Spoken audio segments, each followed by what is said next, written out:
All right, welcome to the Lockdown Podcast. We are here to continue to pick apart Raw, SmackDown, NXT, anything wrestling related. Um, so how was your guys' week? I guess week. So, good week, bad week. Mine's a typical week Yeah, Yeah, very normally, typical. Yeah, a but it lot was of all so right. early week chatter about John Cena and his response to his elimination chamber antics. and I actually Yeah, talked to people, and there was a couple riders that I had doing rideshare this weekend that kind of said something about the same thing, like um just in the along the lines of like, "Oh, why the heck did this happen?" Blah blah. I'm like, I don't know, but so that's how Raw kicked off, though. I don't like these heel promos by John Cena. Like, it's all fabricated nonsense. The fans were never against you. They did not anything. You were always a giver. You have the most make-a-wish things. Like you've gave and gave and gave, and the business has loved you back. These promos are absolute garbage. you I know, I thought it was stupid. I hated it.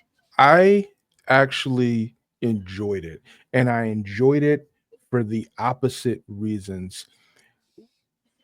There is a toxic relationship between fans and wrestlers in the wrestling business.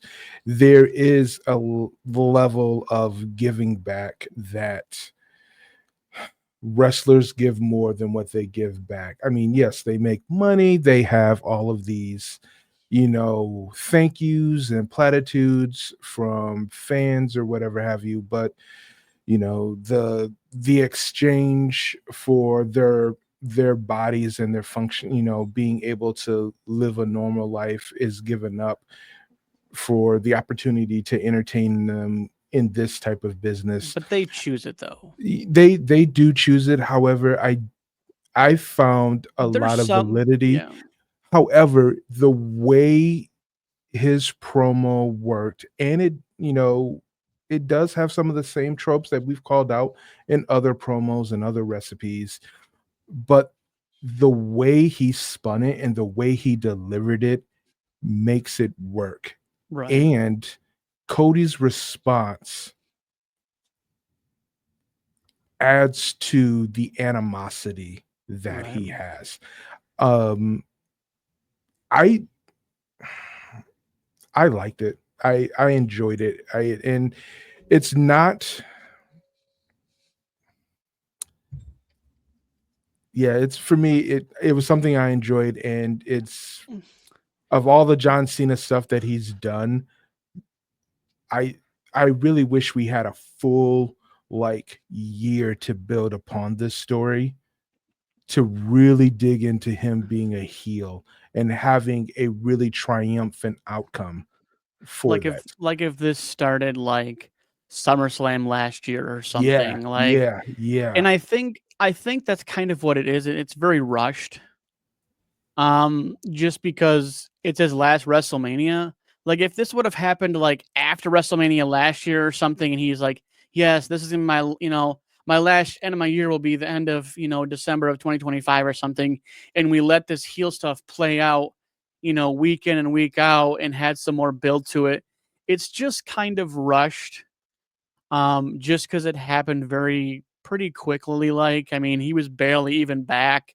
He barely had he'd had that first match, at Elimination Chamber or anything because he declared himself Elimination Chamber, which there was a lot of like unbeknownst flags that if you look at it in retrospect, that we knew the John Cena heel turn was coming, but like yeah, I mean the promo. I mean, like you said, I think there is validity to what he's saying, and but like it's just like we're so used to seeing the jolly John Cena, and so like it's almost not normal to look at him and look at his facial expressions and believe what he's saying. But I mean, well, I think we're gonna definitely see it. WrestleMania. I think we're gonna really see, the convergence of all of these clips and these promos he's been doing. So, we'll wait and see. I mean, we still have a month roughly to WrestleMania. We could get a couple more promos, maybe. Maybe we get something with The Rock. Who And knows? I mean, if you're gonna be The Rock's bitch, at least like let's see like how the hierarchy plays out with him. I don't give a crap about Travis Scott. I think those were unnecessary, but like, He didn't need to be there. but I mean, this John Cena and The Rock thing, like, I want to see this.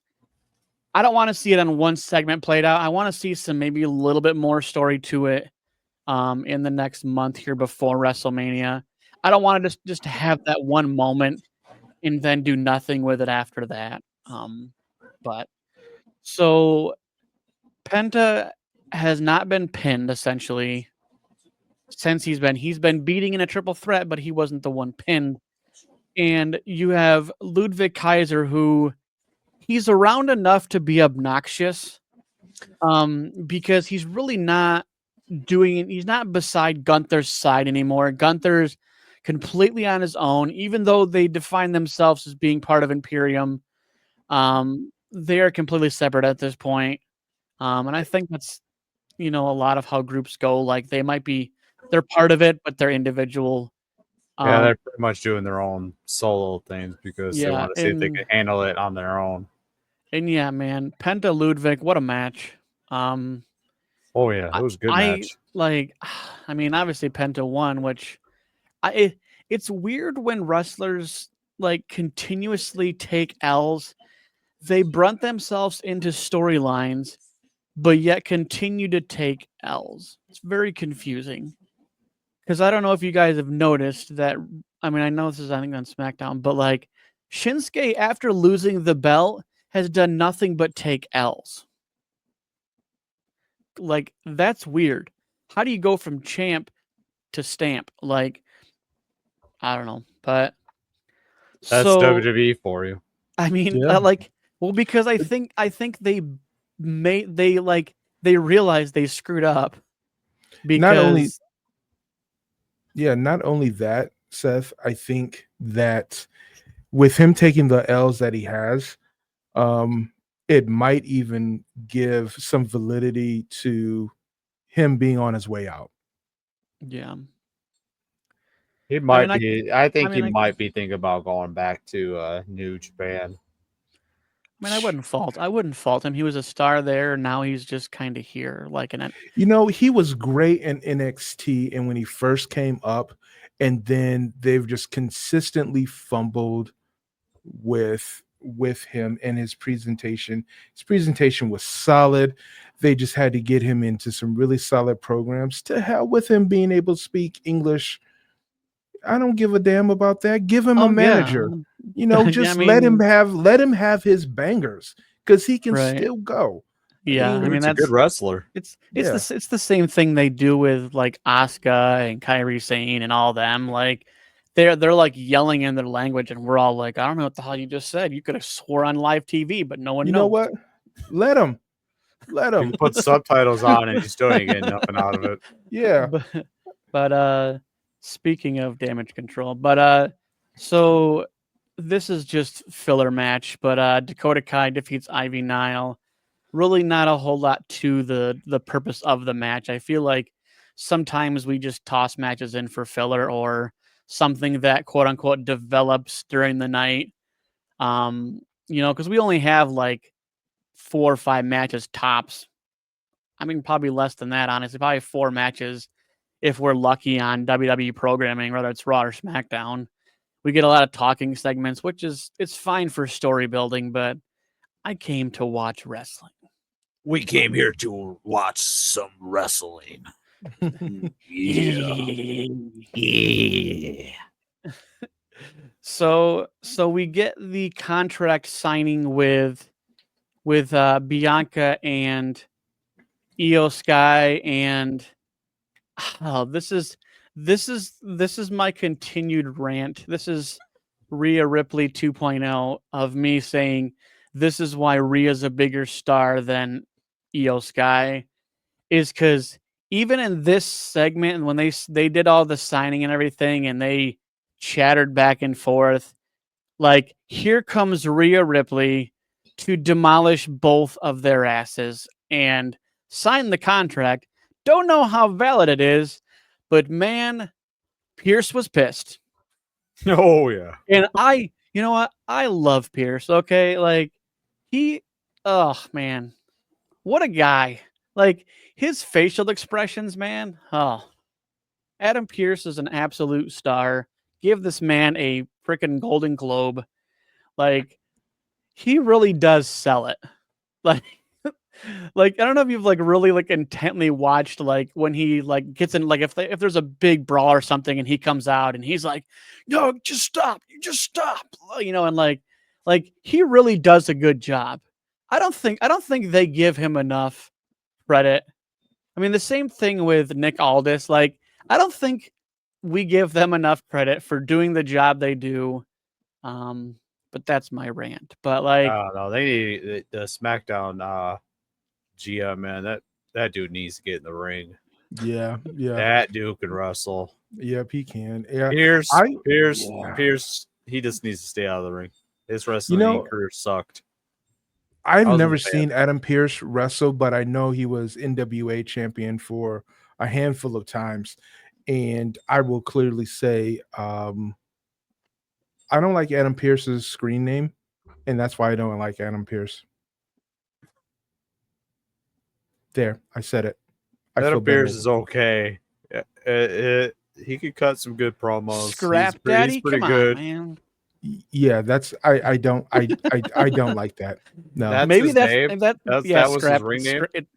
That's his that's just like Twitter handle or X handle, and I don't like that, and I don't like that's why I don't like Adam Pierce. I don't like your name. Your name sucks. You made the list. Exactly. Oh man, I will always bet against him. That's so awful, man. Hey, whatever. Throw in Adam # Scrap Daddy to the grave. Via Frederick. Oh, so okay. So again, see, we seem to be getting again these repetitive matches. So we have Jey Uso versus Austin Theory. Obviously, he wins, but none the wiser that Gunther tries to get a fast one on him, and obviously he was ready this time. Like, wow, it's only happened like 4 times. Oh, now you're gonna be like, oh, I got you this time. Like, so, and then stands on the top turnbuckle and holds up the championship. And man, Uso got it. Like Jey Uso got it. Like he's win. Like there's been a lot of wrestlers that have had like involvement in their entrances, and I don't think I've seen anybody that has the pull with the fans right now other than Jey Uso. Like obviously like them being in like the European tour, obviously there's more people into it, but like into other wrestlers and stuff. But like right now, Jey Uso is hot. Like the yeet movement is running wild. I bet his merch sales are high. Oh, they got to be insane. I have like 3 of his shirts myself. So like, no, but I can't wait for this match. Because like like WrestleMania matches are just different, and I know Frederick definitely hates the trope of oh my gosh, kicking out of finishers. Oh my gosh! Now to Frederick with the rant corner. No, let it rip. I don't think we need so many kickouts of finishers. We can just cut that out right now, and we can just go. I think finishers should be protected. Maybe even if you're not going to protect finishers, at least have them a logical way for them to get out. Let's take Penta for example. A Penta driver by the ropes near the Right. hard cam in one of the corners, and he doesn't secure the legs or doesn't secure the arm, Right. and he gets the arm on the rope, and then you have a way to say like, oh, But he wouldn't that he, get he didn't. repetitive too, though? It Yeah, could. Well, we just have to understand it is 2025. yeah, and It's a lose-lose at this point. Like, yeah, Pretty but much. there's got to be a way to bring back the finisher, and maybe it's maybe instead of them kicking out of their opponent's finisher, they kick out of someone else's finisher, like Right. Penta trying to use like Undertaker's choke slam as a finisher. Then someone kicks out of that, but then Penta hits a Penta driver, and then he gets the win. yeah, I mean, That to me more the- believable than kicking out of a Penta driver. I mean, And yeah, yeah, the choke slam honestly is getting kind of played out like a super kick because essentially it's a uranagi, and that's how pretty much how they word it. And so like now it's just become a basic move. Obviously, the Undertaker went higher with it, but a lot of it, like the spinning solo, is essentially a uranagi. Like multiple other wrestlers have the same thing where they kind of pick them up and then kind of hit them down, and so like. It's hard to have a believable finisher. Like let's just leave it at that. Like because it's really hard when you have a top off the rope suplex and that doesn't pin you, but a rose plant does. You know what I'm saying? Like some of these these finishers are not believable.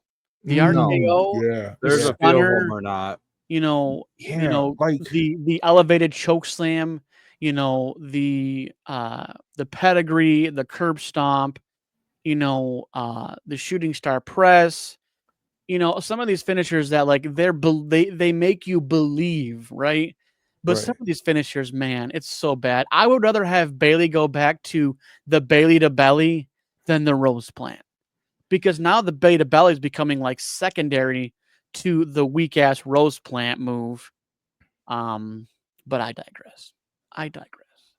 So Chad Gable left, a month or so ago and trying to find his way to get around and learn the lucha wrestling. And so now we've had the emergence of this guy for 2 weeks in a row. It was during the Rey Mysterio, Dragon Lee, and Creed Brothers match when this masked whatever guy comes out. Now, the week prior, it was showed Chad Gable in an interview with the person getting taken out. Now, we all know it's Chad Gable, but like, wouldn't it be crazy if we got some massive return or something in that whole storyline? I don't think it is. I think it's just Chad Gable, and I think that's really all it is. I think Um, so too. But so I'm glad we got this match finally, but I'll get into that later. But like, so Seth Rollins basically is pissed, right? Last week or the week prior, he got pulled out of the ring by Roman Reigns during his cage match with CM Punk, and basically beat the crap out of him. And then what incensed Roman Reigns was Paul Heyman in the ring with CM Punk, and so Seth's pissed. Basically just saying, you know what, I'll be there Friday to basically deal with this whole situation. So we have all been praying on the downfall of Judgment Day in regards to Finn Balor possibly leaving. I don't know how many times that the outside interference is actually more pissed off Finn Balor than been like, oh, thank you. Oh, we're a team. Like, we're starting to see the cracks with Finn Balor. We have this Dominic continuing to say, we need another member. Oh, I talked to Penta and just incensing Finn Balor. And I really feel like this is just going to be the straw that broke the camel's back. And I hope Finn Balor leaves. Oh, same here. He doesn't need to be in a group. I hope the Judgment Day just full ass implodes because it's just nonsense at this point. Like Finn's pissed. Dominic's taking L's. Carlito, I don't even know what he's even doing. You Not have a damn thing. you have eating Liv and apples. you have Liv and Raquel like threatening greatness, even though like no one really cares about the women's tag team division. Sorry, hate to bust some bubbles, but like you won it 3 times. Wow, cool. Literally, no one really fights for the tag team things. Their tag team division has gotten so lame that it's three branded. It's NXT if they want to go after it. It's Raw, it's SmackDown. Like it's very mid, and it's actually it's by lower than mid. And no, like the women's tag team division is not as stacked as the men's, and not even because there's not enough wrestlers. It's just there's so much singles stuff we're worried about. The women's tag team division is kind of and that's fine. I mean, maybe it'll get better. I feel like there's a lot in NXT. There's a lot of free agency that we could build to have a better women's tag team division.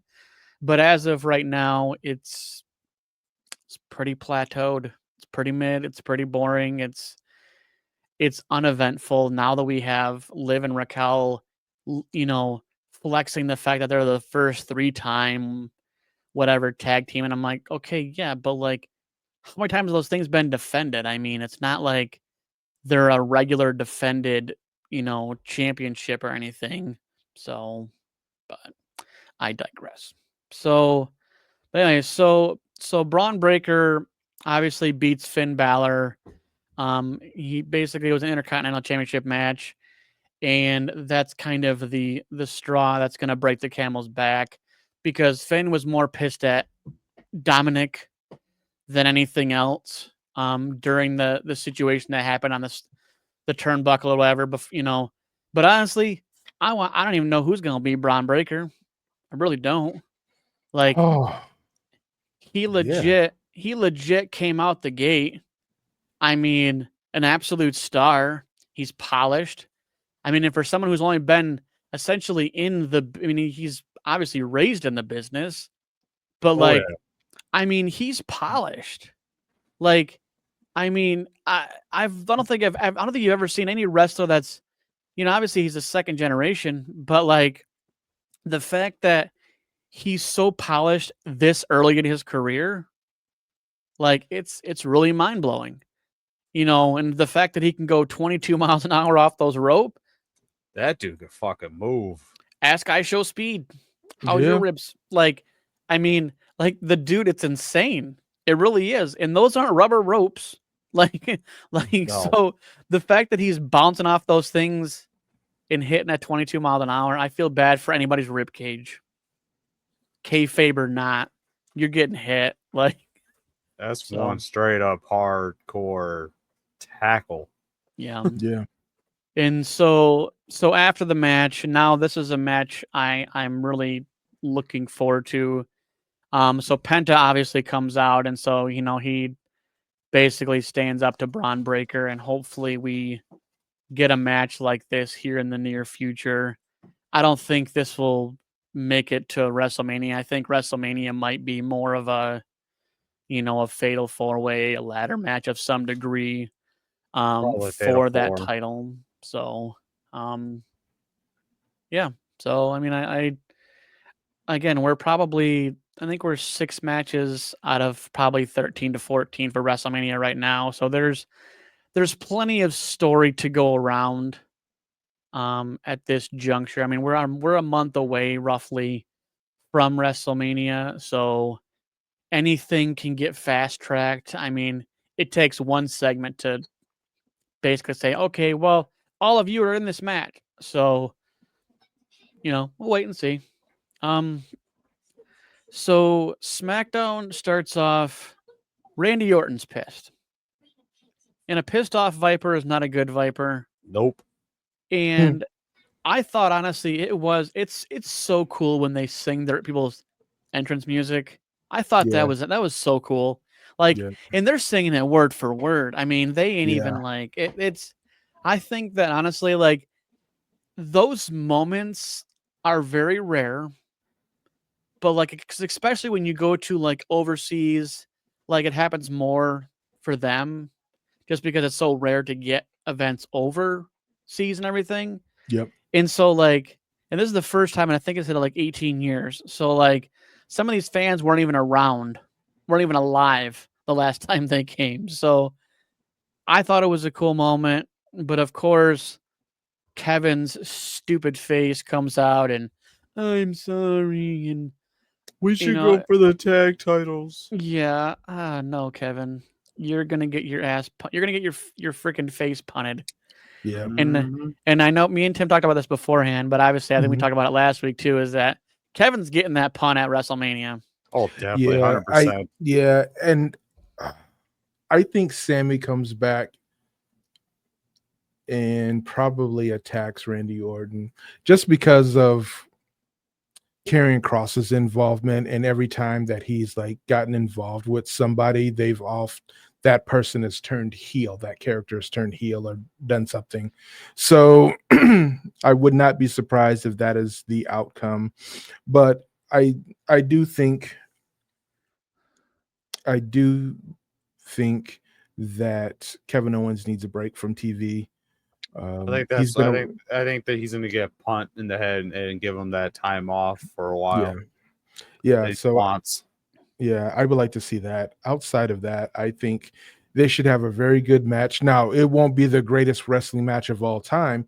It should be a very good, hard-hitting stand-up type of match. I don't think either one of them want to take like really insane bumps. But I don't think it's going to be a quick pin for the win kind of match. Yeah, no. You know, just like the cage match between Seth Rollins and CM Punk. Like no one was worried about pins. Yeah. So Damian Priest and Jimmy Uso, the most unlikely pairing of the last 6 months, defeats Drew McIntyre and Shinsuke.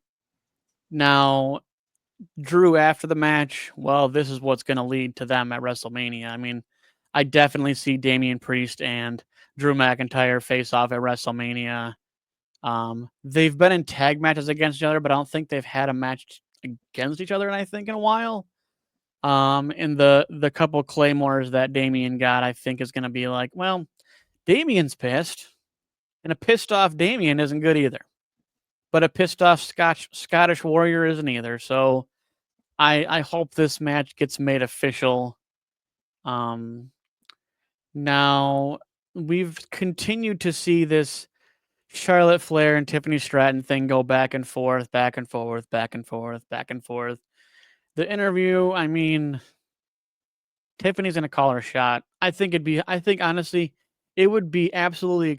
I'd be ecstatic for the career of Tiffany Stratton if she beats Charlotte Flair, and she don't get that. I think 15th title. I think, or no, she's at 12. I think. How many titles does Charlotte Flair have? I think she's at 14. I think she's 14.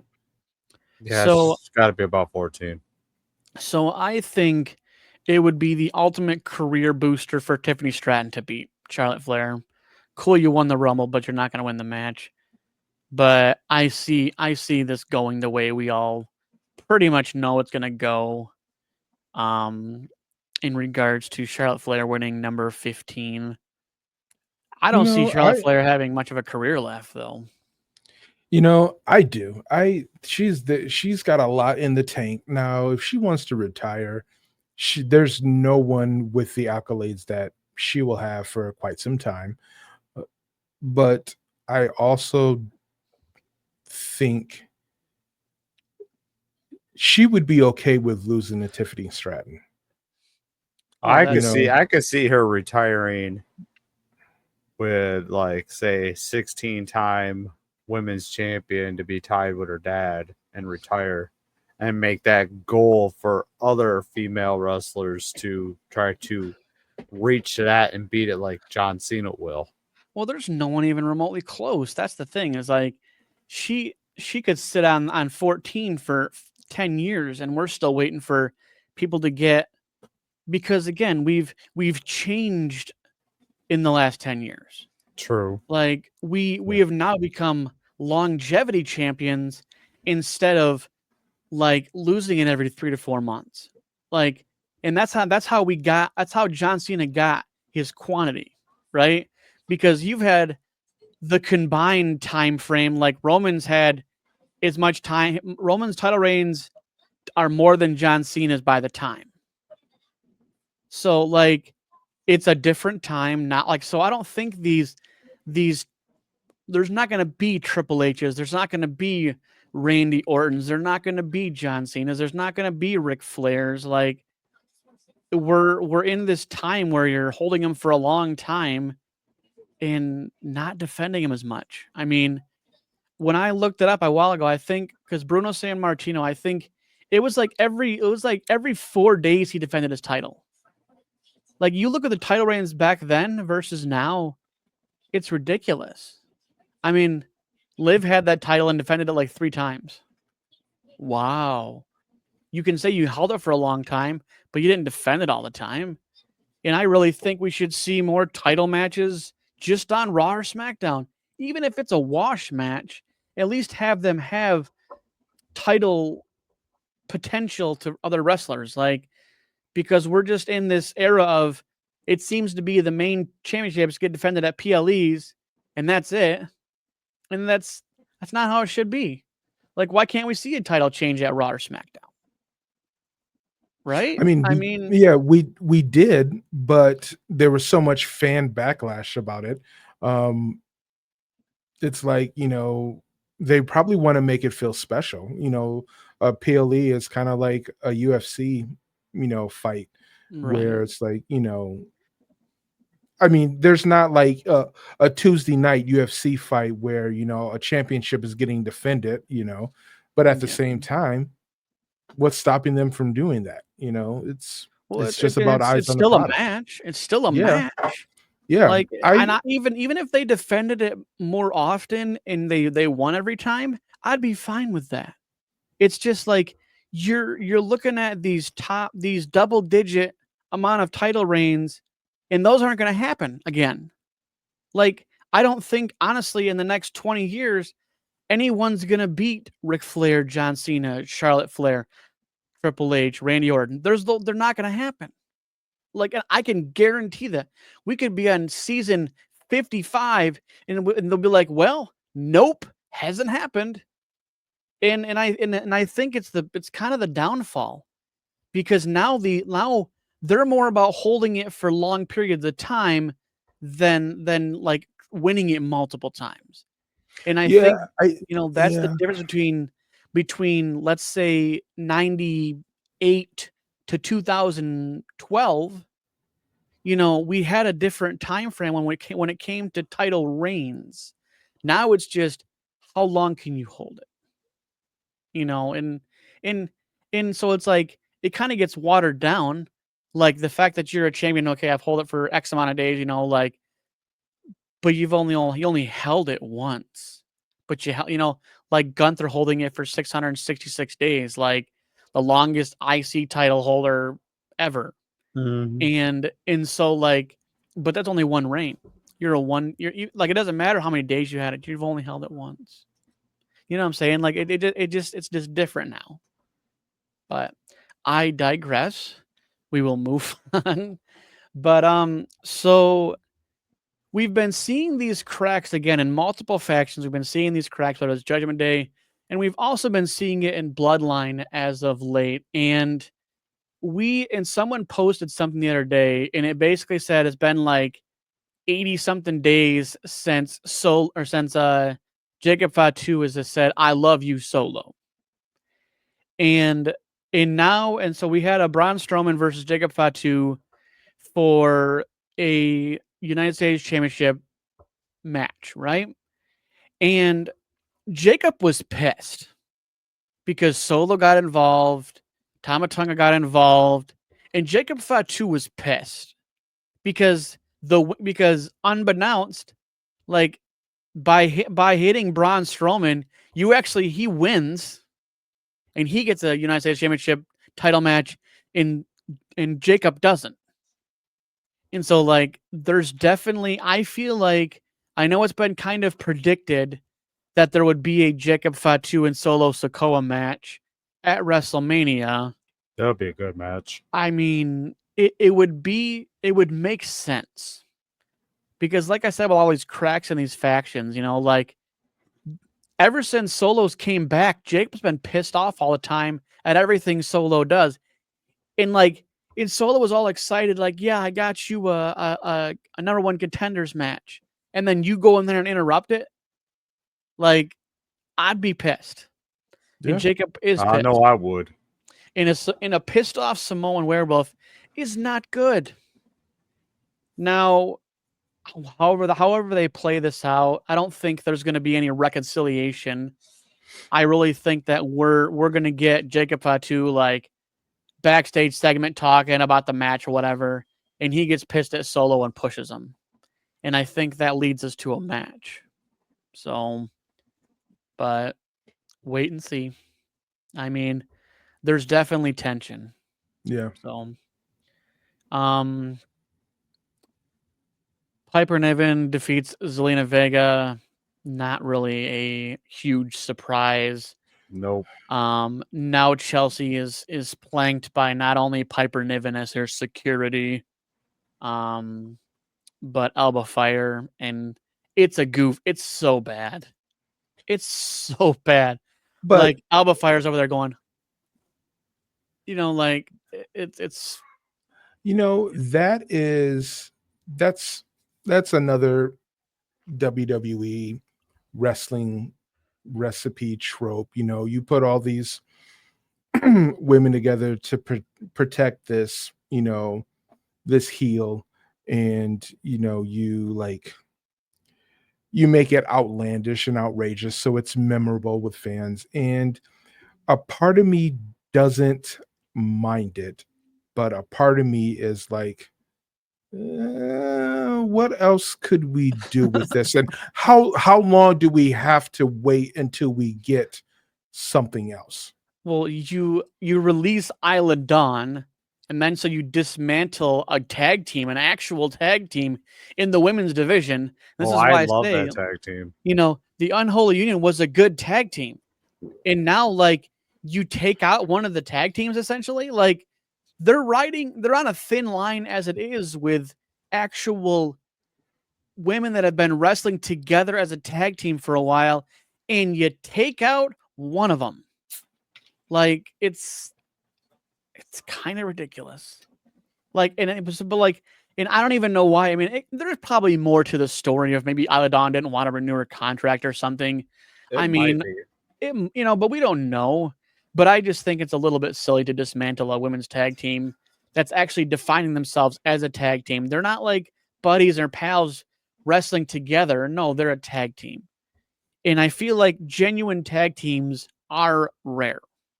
So, but yeah, I mean, this gimmick has to run its course. I mean, maybe they have something more for Alba Fire because she could do fine singles. I mean, she did fine in singles and NXT. So, I mean, but again, then what's the purpose of the women's tag team division if you don't have tag teams in the division?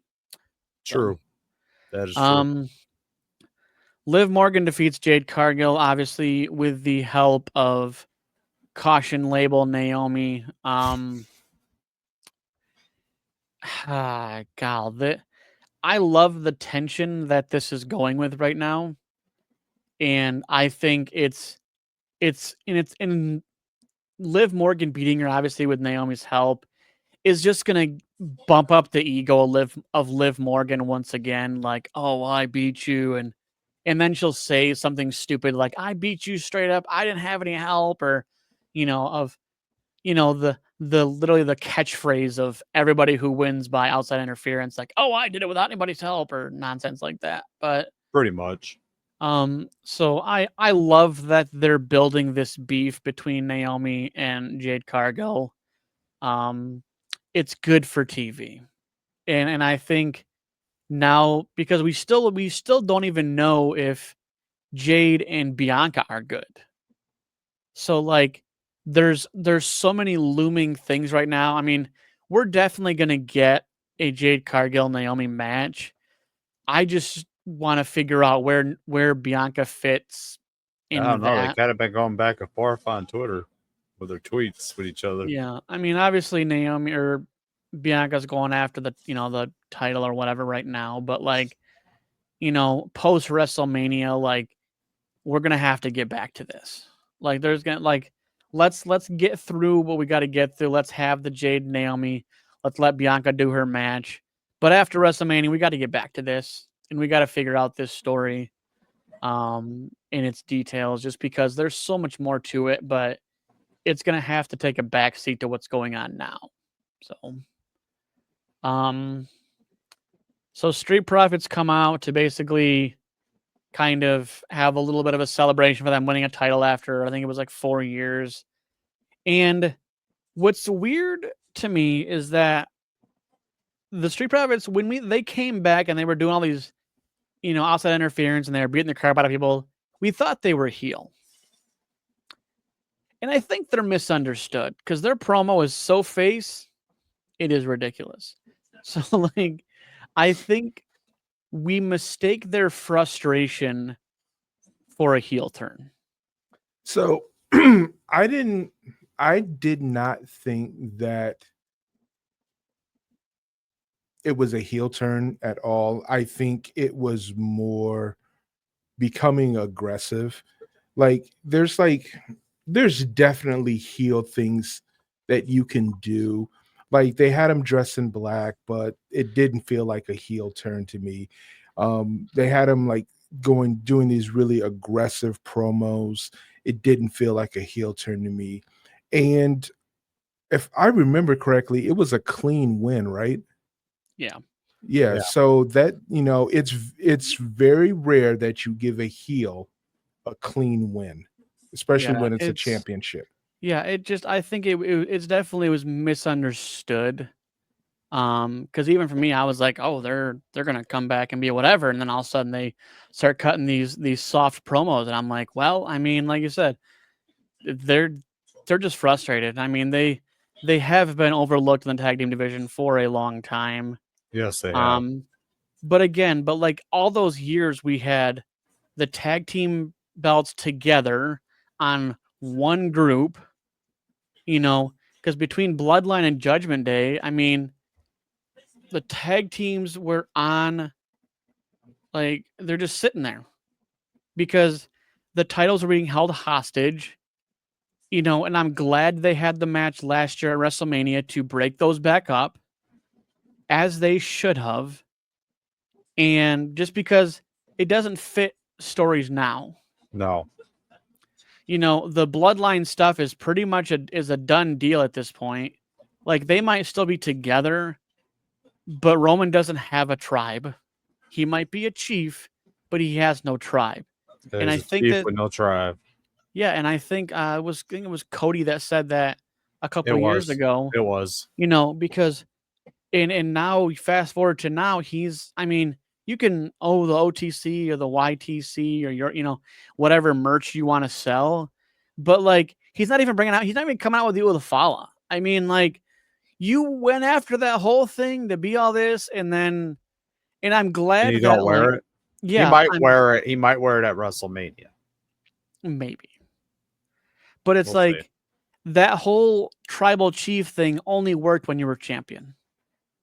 Like, let's be real, it didn't. And now that you lost it, the group dismantled, and now I'm glad they fast-tracked this for the Bloodline to be done. So I'm glad it's over. We had like freaking 4 years of it. Yeah, I don't. You know what? I think they're. I think it's gonna get We're gonna have another Bloodline saga, but it won't be anytime soon.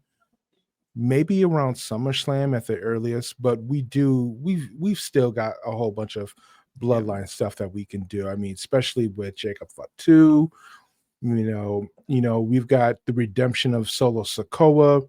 We've got, we can have a really good story arc with Roman Reigns getting the family back together.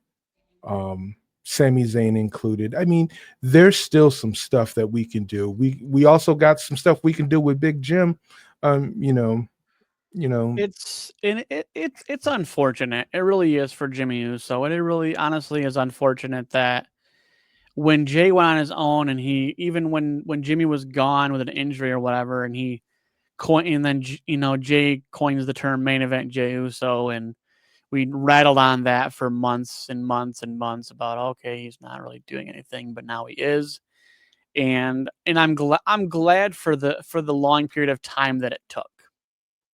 But yeah, so I'm glad he won. It just kind of sucks for Jimmy because Jimmy really is just kind of lost in the shuffle at this point, unfortunately. He's just not as big as his brother, and I think honestly he will weasel his way back into a tag team is my thinking. I don't know who with, but or maybe we get another bloodline hire, and maybe Jimmy goes back to tag teams. I don't know. Like we said a million times, the bloodline is deep. So yeah, I'm hoping Jimmy goes for like the U.S. title. Yeah, I just don't see it. I think he'll be in I think if we get a ladder match dynamic, whether it's for the IC, or it's for the United States Championship, one of them, I am still lobbying for Sheamus to get his final Grand Slam championship. Yeah, I hope that happens at WrestleMania. I really, really do. Because what a stage to complete the Grand Slam. So, because they've been hanging this thing over this guy's head for 6 years.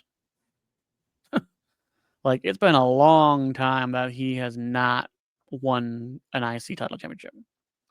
But let's get to the real stake of this podcast, the real meat, the meat. So Roman Reigns, CM Punk. Oh man. So Roman comes out, Seth comes out, they chatter it up a little bit, and then here comes CM Punk. And basically, to use Jacob Fatu's term, he just dog walked them both and said, "You guys have not beat me without help." Yeah, it brings back all the way back to the Shield. And then as if that wasn't enough to trigger people, CM Punk goes and talks. He didn't say anything about what favor he had yet. He talked about the favor that Paul Heyman owes him, but he never said it because we got the brawl before we got that answer. And I love that. Like, that leaves me hanging, right? Like, because we're still like, what's that favor? What's that favor? We don't like asking them. And so I loved this segment. And obviously now we officially do have Roman Reigns versus CM Punk for Seth Rollins at WrestleMania. I'm all for it because there's so much to this story. It's mind blowing because like Seth and CM Punk have genuine beef. Roman and Seth have genuine beef. CM Punk knows how to get under the skin of Roman Reigns. I mean, just there's so much to this that I honestly like. It's going to be a brawl. This is not going to be a pin for the win kind of match. And being it's a triple threat, there's no rules. Well, there's rules, no but, it's but it's essentially a no DQ match because there's 3 of them, right? So I'm looking for this one to be freaking insane. But yeah, but that is Raw and SmackDown. I mean, so WrestleMania are on the book right now. Matches are obviously Cody versus John Cena, Io Sky versus Bianca Belair. We don't know if Rhea's added or not. I mean, we'll kind of wait until Friday or Monday. We'll wait till Monday to see how that plays out. Jey Uso versus Gunther. We have Tiffany Stratton versus Charlotte Flair. And then we have the triple threat with Roman Reigns, CM Punk, Seth Rollins. And then we have the Randy Orton and Kevin match. And so that's what we got right now. And I looked up last year and it was 7 on night 1 and 6 on night 2 matches. So really this is 6 of 12 to 13 to 14 matches. So we still have plenty to get to. We're going to definitely see something on Monday. I mean, I think honestly, moving forward, every week's going to be incorporating some match at WrestleMania.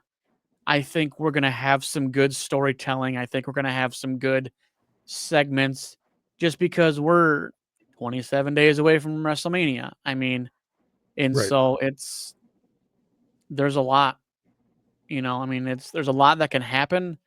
There's a lot that will happen. But I mean, yeah, wait and see.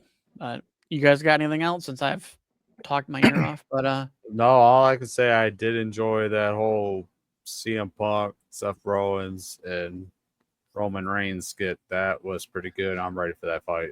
That's going to be a good fight. So I didn't get to watch that, but I did see a few pictures online. I just want to know what your guys' take is. Who wins that match? I would not know. I like all three of them, but I'm gonna go with CM Punk. We should just all take a tally and just run with it. All right. Yeah. So Tim, obviously, Mr. CM Punk. So, I'm gonna go with Roman. Yeah, I gotta. Yeah, I want Roman. Yeah, of all three of them, I think Seth Rollins can easily take an L in this. And it's more of a Punk versus Roman. The main reason why I say I'm going with CM Punk because there is that favor, and I could see Paul Heyman screwing over Roman to give CM Punk that win. Ooh, that's juicy. I can see that too. That's just up in the air. Who knows? Yeah, I think the favor's bigger than that, though. It might be. There's probably more just to that one little favor. There's probably a couple other things in that one favor. Yeah, it's just like that's the story right now. Like, we've pretty much everybody's talking on the internet. It's like, because what is this favor? Exactly. Like, I mean, this is like kind of the same thing with the Ula Fala, where like the Ula Fala is a bigger story than the championships right now. Like this favor, is like the looming question. Because like he said, oh, well, I'll get to the favor next, and then they brawl, and so we never get that answer. So like maybe Monday we get something, maybe. I mean, there seems to be no real avenue for what shows people are on at this point. So I think leading up to WrestleMania, I think everybody's on both shows no matter what. Well, then after WrestleMania, it kind of goes back to pretty much normal self. Well, I mean, when Cody loses, I mean, he's gonna, I think if and when Cody loses, he'll take some time off. Yeah, but that's okay. I think the Cody crybabies. You know what? I think we're over Cody and his championship run. I would like to. I would like to see him get involved in some other stories without a championship and having a story of him getting back to that opportunity. Whether that happens or not, that's clearly on creative, but I think they have fulfilled contractual obligations. Now, I'm not implying that there was or wasn't, but I'm saying he came back, he got a championship. He's had a championship run. He did it for his dad. We're kind of done with that story. Right. I want to see a Cody Rhodes story for Cody Rhodes and his Cody Rhodes legacy, as opposed to, Dusty Rhodes doing some, Dusty Rhodes. Yeah. So, yeah, I'm done with that. I think we need to turn the corner with women's wrestling in the WWE. You have phenomenal athletes who should be getting a lot more time and a lot more shine and a lot more push. And I think it's past time that we had Natalya and Shayna Baszler having singles runs. and going that route instead of the usual suspects like Bianca Belair, Jade Cargill, or Rhea Ripley, or Charlotte Flair. I think we've ran the course with them for a while. Let's start to like build up like these older workhorses that we've had for a very long time. Yeah, let's kind of turn the page and let's get some of this new blood in, and let some of these vets start, getting them over. And we can come back and play with the vets at, big pay-per-views, but like let's let others get their shine. Yeah, I mean, even just the Raw and SmackDown, I mean, they have plenty of depth to their roster that they can toy around with. Now, how they really play it out is a different story. But I mean, now that they've introduced, the mid-card championships, I think, and they're starting to be more active now. Because like I said, it would take a while for them to like really get the ball rolling with, the women's IC and the women's United States Championship match. And so I think, we're going to start seeing some more opportunities. Now we also still have the looming possibility of Becky Lynch coming back, but more on the mid-card level. There's been rumors about, Becky Lynch, Lara Valkyria for the IC title, which is a very strong possibility. But wait and see, right? I mean, Right. that's, we'll put a pin in this. Because I mean, we're still waiting for answers on a lot of different things, but we'll wait and see, and we'll see what happens on Monday and Friday, and we'll see what we got more to digest, to storylines, maybe possible other WrestleMania matches. Maybe we see more Hall of Fame inductees, but we'll see. This is the Lockdown Podcast. Peace. Yeah.